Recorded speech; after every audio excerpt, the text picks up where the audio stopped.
Selamat datang di channel Alur Donghua. Sebelum menonton, silahkan subscribe, biar Mimin tambah semangat update-nya.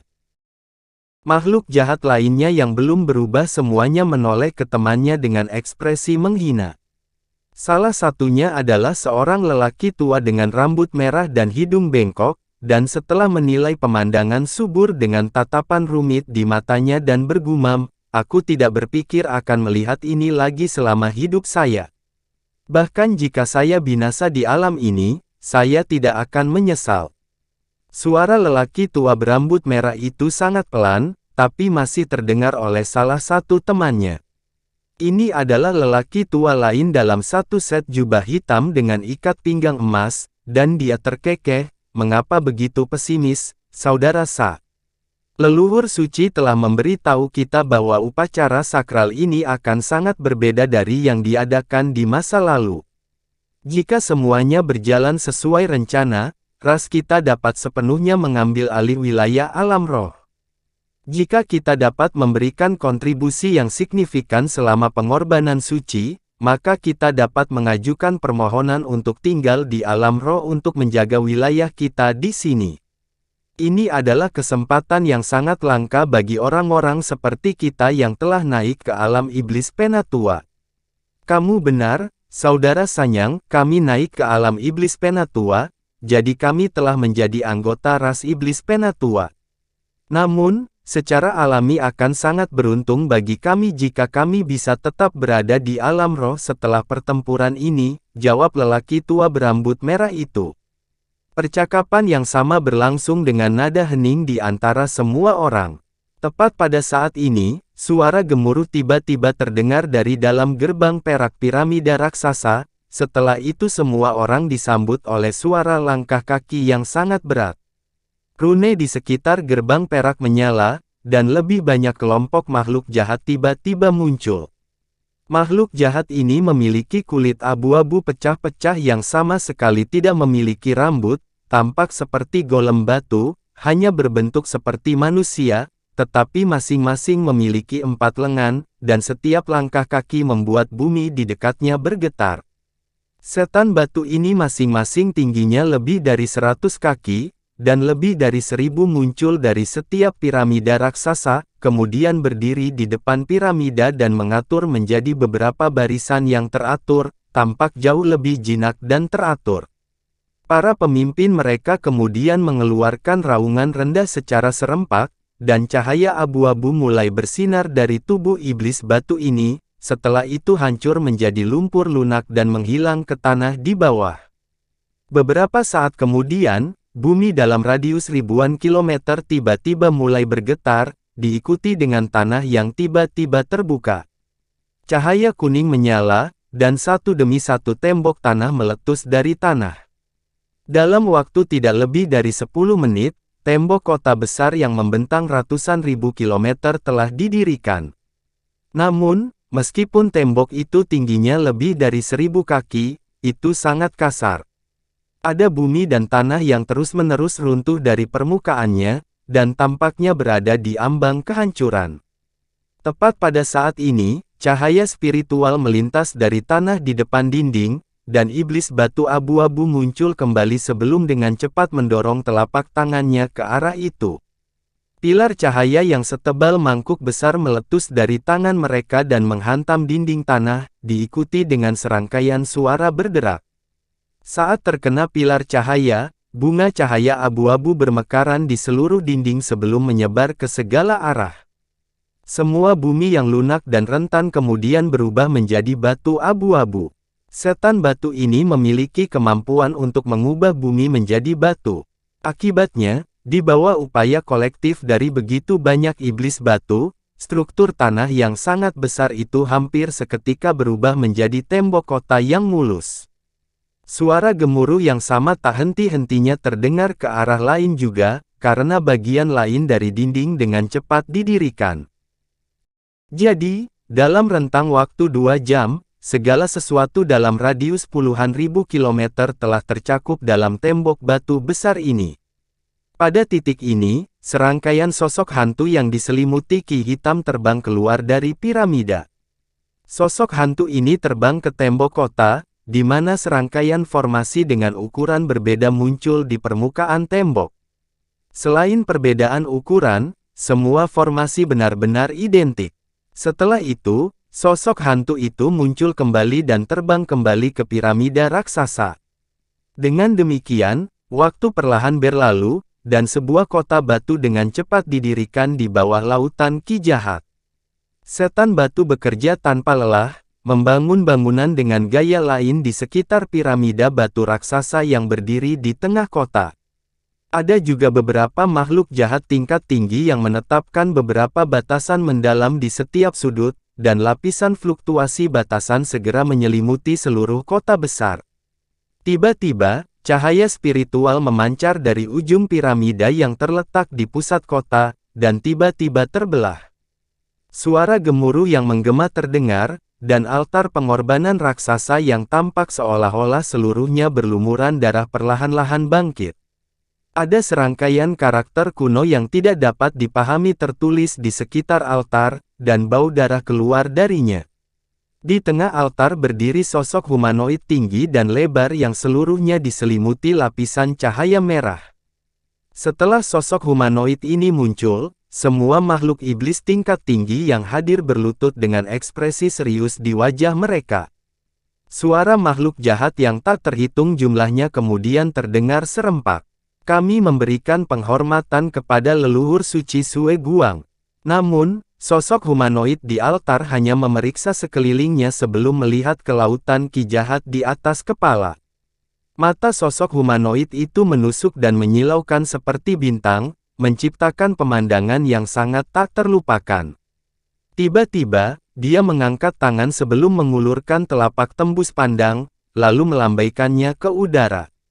Ledakan yang menghancurkan bumi segera terdengar, dan hampir setengah dari Ki Jahat di dalam laut hitam pekat di atas tiba-tiba mulai bergolak dengan keras. Ki Jahat kemudian berkumpul dalam hiruk-pikuk sebelum membentuk tongkat besar berwarna hitam pekat di tengah kilatan cahaya spiritual. Tongkat itu berbentuk seperti wim dengan kepala hantu, dan memiliki pola aneh di seluruh permukaannya. Itu turun menuju altar pengorbanan, dan jari-jari di tangan terulur sosok merah itu bergerak sedikit. Staf besar, yang panjangnya lebih dari 1000 kaki, mulai menyusut saat turun, dan pada saat mendarat di genggaman leluhur suci Sue Guang, panjangnya menyusut menjadi hanya sekitar 20 kaki. Leluhur suci Sue Guang memegang tongkat dan mulai melantunkan mantra, lalu membuka mulutnya untuk mengeluarkan serangkaian rune hitam. Rune ini kemudian dengan cepat berubah menjadi bunga hitam raksasa yang melayang ke seluruh bagian kota. Tak lama kemudian, bunga-bunga raksasa itu menyebar ke setiap sudut kota. Tepat pada saat ini, nyanyian leluhur suci Sue Guang berhenti, dan menggosok tongkat hitam di antara kedua tangannya, yang kemudian meledak menjadi bola cahaya hitam. Cahaya hitam beriak dan berkembang biak keluar ke segala arah sebagai fluktuasi spiritual. Setelah bersentuhan dengan fluktuasi ini, bunga hitam raksasa itu langsung meledak, membentuk semburan Ki Jahat hitam pekat yang merembes ke udara. Dengan demikian, seluruh kota raksasa itu langsung diselimuti oleh Ki Jahat yang tak terbatas. Pada saat Ki Jahat ini menetap di atas tubuh semua makhluk jahat setengah berlutut yang hadir, semuanya langsung dihidupkan kembali, dan kekuatan sihir serta energi mereka semua mulai pulih dengan kecepatan tinggi. Leluhur suci Sue Guang menggenggam tangannya di belakang punggungnya, lalu memerintahkan dengan suara keras, bangun 3 kota suci lagi dalam 3 hari, lalu istirahat selama 7 hari. Setelah semua orang berkumpul, segera serang kubu kultivator manusia terbesar di dekatnya. Keinginanmu adalah perintah kami. Makhluk jahat yang tak terhitung jumlahnya bersorak serempak di dalam kota raksasa. Sementara itu, adegan yang sama berlangsung di bawah semua tanda iblis di wilayah manusia dan iblis. Di bawah tanda iblis terbesar itu, ada kota manusia besar yang telah dibangun di sepanjang pohon raksasa yang membentang sampai ke langit. Beberapa kultivator integrasi tubuh berdiri di udara di atas paviliun tertentu yang berada di tengah pohon, dan semua menilai lautan Qi jahat di kejauhan dengan ekspresi muram. Ribuan kilometer jauhnya dari kota Yuan surgawi, seorang biarawan dan pendeta Tao masing-masing memegang cermin tembaga dan mangkuk bundar, melepaskan seberkas cahaya yang tak terhitung jumlahnya dari dua harta untuk membunuh sekelompok makhluk jahat dengan kepala ular dan tubuh kuda. Namun, desisan amarah yang tajam tiba-tiba terdengar di kejauhan, diikuti embusan angin jahat yang bertiup ke arah mereka dengan kecepatan yang luar biasa. Lari, makhluk iblis tingkat tinggi akan datang. Pendeta Taois itu langsung berteriak saat melihat ini. Setelah itu, cahaya spiritual melintas dari tubuhnya dan biksu itu, dan terbang langsung menuju kota penguasa Yuan surgawi. Di dataran tandus di wilayah ras iblis, ada beberapa pasukan yang terlibat dalam perang sengit. Satu sisi terdiri dari ratusan ribu serigala abu-abu, sementara sisi lainnya terdiri dari lebih dari 10.000 singa iblis berwarna biru. Semua serigala memiliki cahaya hijau yang berkedip di matanya, mereka adalah binatang iblis tingkat rendah yang memiliki kekuatan iblis. Sebaliknya, singa iblis biru bahkan lebih besar dari serigala raksasa ini, semua memiliki tanduk hitam pendek yang panjangnya beberapa inci di kepalanya, dan meledakkan serangan bola api dan paku es dari mulutnya. Saat kedua pasukan ini saling bertarung, ada juga pertempuran yang sangat melelahkan yang terjadi di atas antara ribuan elang raksasa putih dan segerombolan ular terbang berkepala dua. Elang putih memiliki cakar yang kuat dengan busur petir perak berputar di sekitar, sementara ular berkepala dua mampu mengeluarkan racun yang sangat mematikan dari mulutnya. Makhluk dari kedua sisi terus-menerus berjatuhan dari atas, tetapi begitu bangkai mendarat di antara singa dan serigala di bawah, langsung dilahap. Hampir 1000 kilometer di belakang pasukan adalah kelompok kultivator setan tahap metamorfosis dan makhluk jahat tingkat tinggi yang menilai satu sama lain dari jauh. Mereka tidak berpartisipasi dalam pertempuran, hanya melihat pertempuran berlangsung di depannya. Di udara di atas area lautan tertentu, semburan Qi hitam yang membentang sejauh mata memandang saat ini melonjak menuju sebuah kota di pulau besar tertentu. Di dalam Qi hitam ada bayangan jahat yang tak terhitung jumlahnya, dan tampaknya ada pasukan besar yang terselubung di dalamnya. Tiba-tiba, raungan naga yang menggelegar meletus dari dasar laut dekat pulau, diikuti angin menderu yang tersapu bersama ombak besar. Gelombang ini kemudian terbelah, dan binatang biru yang panjangnya lebih dari 100.000 kaki muncul dari dalam lautan. Permukaan kepala binatang itu ditutupi lumut dan batu, dan mengalihkan pandangannya ke arah Qi hitam yang mendekat dengan tatapan dingin di matanya yang keruh, lalu membuka mulutnya yang besar, yang menyerupai jurang maut. Ledakan gemuruh terdengar, dan seluruh permukaan lautan mulai bergetar.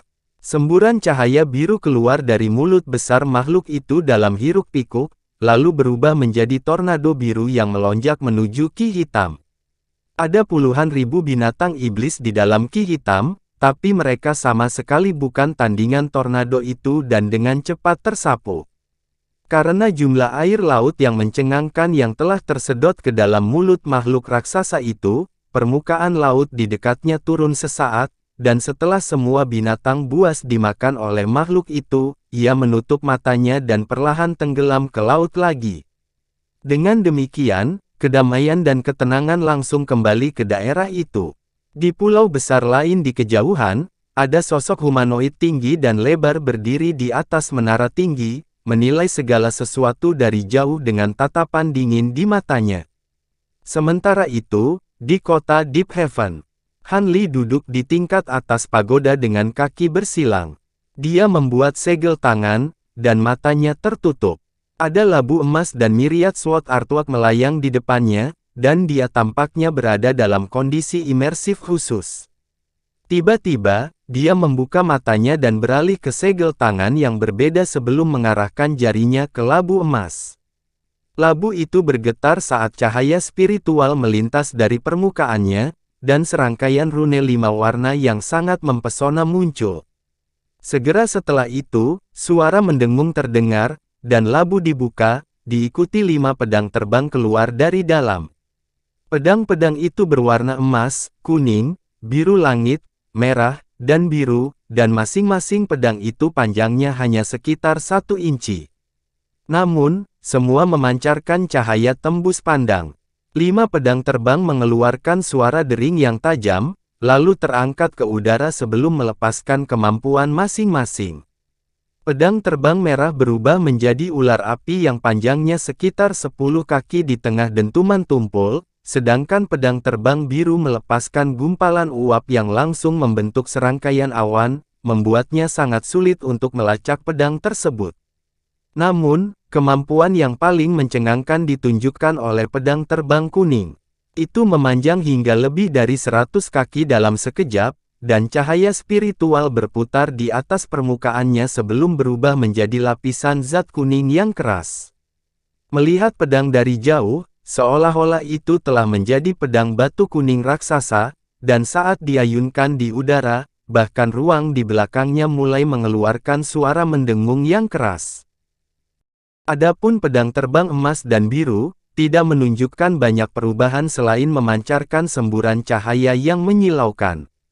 5 pedang terbang menari dan mengejar satu sama lain di udara, dan tampaknya memiliki sifat spiritual tingkat tinggi. Han Li menilai pedang terbang ini dengan ekspresi tenang, lalu segera membuat segel tangan. Kelima pedang segera kembali ke bentuk aslinya sebelum terbang kembali ke labu emas. Baru saat itulah Han Li mengalihkan perhatiannya ke Myriad Sword Artwork, dan tatapan yang sedikit serius muncul di matanya. Dia mengangkat tangan untuk melemparkan beberapa segel mantra secara berurutan, yang semuanya menghilang ke dalam karya seni dalam sekejap. Karya seni itu segera mulai mengeluarkan serangkaian suara dering yang tajam, diikuti oleh cahaya keemasan yang menyilaukan darinya. Pedang yang tak terhitung jumlahnya yang secara bertahap mulai bergerak, lalu berlipat ganda dengan kecepatan tinggi. Semua pedang pada karya seni itu tampaknya hidup dalam sekejap mata. Han Li melepaskan teriakan rendah, dan semburan ki spiritual biru dikeluarkan dari mulutnya, lalu menghilang ke dalam karya seni. Semburan dentang logam segera terdengar dari dalam Myriad Sword Artwork, diikuti proyeksi pedang yang tak terhitung jumlahnya meletus dari karya seni. Tiba-tiba, semburan pedang ki yang menusuk tulang telah menyebar ke seluruh aula. Cahaya hitam melintas dari glabella Han Li, dan mata penghancur hukumnya muncul. Cahaya hitam yang menusuk berputar di dalam mata saat ledakan indera spiritual yang sangat besar meletus sebelum menghilang ke dalam Myriad Sword Artwork. Cahaya keemasan langsung melintas dari semua proyeksi pedang di aula, dan mereka mulai berputar perlahan di sekitar Han Li. Awalnya, mereka hanya bergerak dengan lambat, tetapi setelah beberapa tarikan napas, telah membentuk formasi pedang dengan aura yang luar biasa. Han Li tiba-tiba beralih ke segel tangan yang berbeda saat dia bersiap untuk mengaktifkan kekuatan sihir yang sangat besar di dalam tubuhnya. Tetapi tepat pada saat ini, karya seni pedang segudang bergetar saat mengeluarkan suara dering rendah, dan cahaya spiritual memancar tiba-tiba memudar.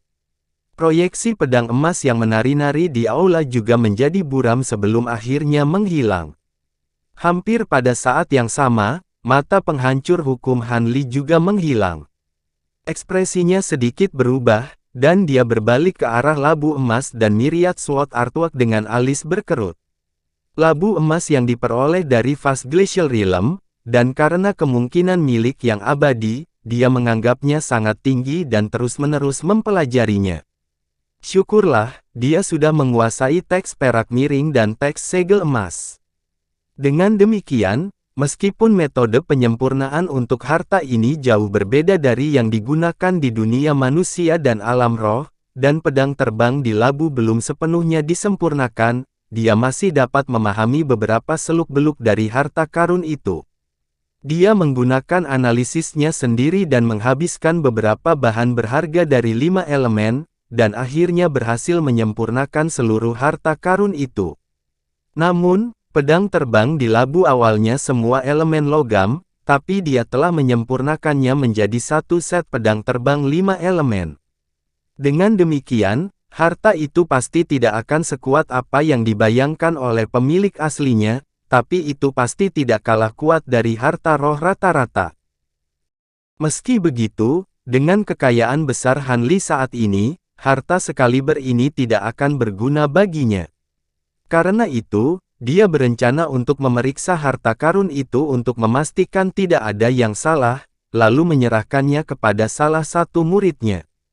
Adapun fenomena yang baru saja disulap oleh Myriad Sword Artwork, itu adalah hasil inspirasi yang diperoleh Han Li dari teknik rahasia ras asing tertentu. Dengan menggunakan teknik rahasia ini, dia mampu menyempurnakan pedang Qi yang mencengangkan yang terkandung dalam karya seni menggunakan metode khusus, sehingga memungkinkan dia untuk menggunakan karya seni tersebut sebagai harta ofensif biasa. Pedang Qi dalam karya seni itu berasal dari alam abadi sejati, jadi jika dia bisa sepenuhnya memanfaatkan dan mengendalikannya, itu pasti akan sangat kuat.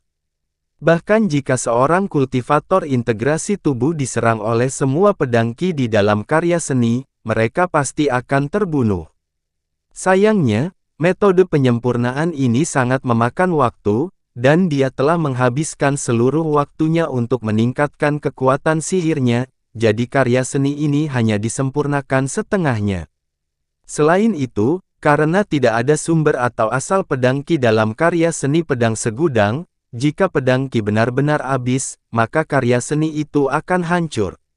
Saat ini, dia masih belum sepenuhnya mengumpulkan seni pengamatan pedang yang terkandung dalam karya seni, jadi sebelum benar-benar menyempurnakan harta ini, dia tidak akan menggunakannya kecuali terpaksa.